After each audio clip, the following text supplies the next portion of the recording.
Hi, Michael Tellinger here with another frequently asked questions session about contributionism and one small town. In this video we deal with the following question. If everything is free, can I just sit on my ass and do nothing? Now that is a question that comes from a deeply disturbed kind of personality. I'm sure you can, it raises a bit of a wry smile when people ask this, but yet there are people that do ask that question, and it is a question that many years ago actually came up quite a lot, and that's why it became a frequently asked question. So clearly you can see immediately that this question comes from a place of capitalism, capitalist-driven society, where people want to make a lot of money and then just sit on their backside and let everybody do things for them. Now that's not going to happen in a contributionist community, where people work together to create prosperity and abundance for everyone. It is called contributionism. You contribute towards the benefit of your whole community. And that means you have to do something. I also need to remind you that things are not free.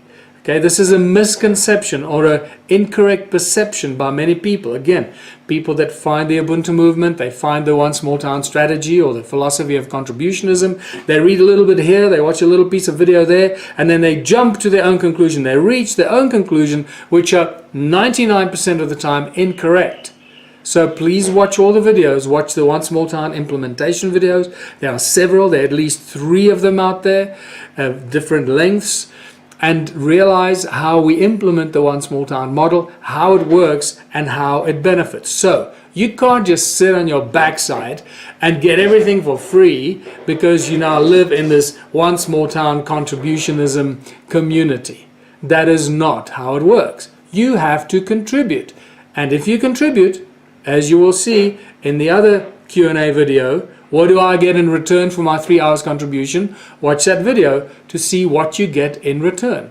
You have to do something. If you don't do anything, what is the ultimate conclusion? What is the end of the road if you just sit on your ass and do nothing?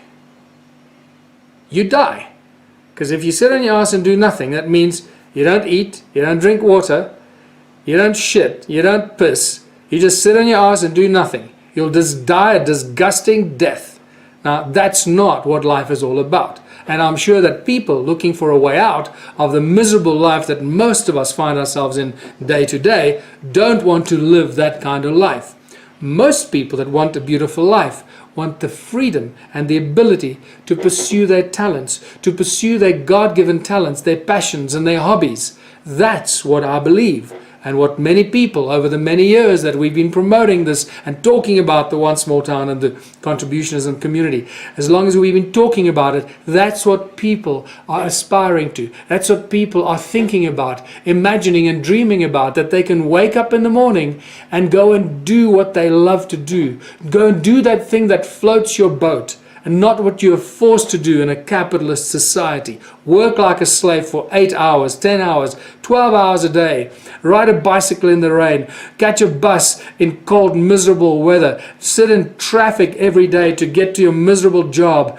Or catch a subway that makes you feel like a worker ant day in and day out to get to your miserable job, go and perform a task like a slave and then get back into your hole and just to repeat that day after day, month after month, year after year. So, once you live in a small community that has implemented the one small town strategy, you will not want to sit on your ass and do nothing. Because first of all, things are not for free. Everything is available to everyone if they contribute their 3 hours a week towards their community. And as long as you do that, everything is available to you. And I believe this will create an ever-growing community of unity, of love, of sharing, not worrying about not having enough, not worrying about theft, crime, violence, because nobody is worried about survival. Everybody knows that they are taken care of, that no matter what happens, they have food and electricity and water and a roof over their head and healthcare and everything they need to live happily. And all they have to do is contribute their 3 hours a week towards the community. Whatever it needs, or whatever the help is needed. So no, You will not sit on your ass and let people do things for you. You will probably go out there and plant seeds or groom horses or study the stars and report what you find to your community, and they'll be very grateful to learn from your knowledge and your expertise.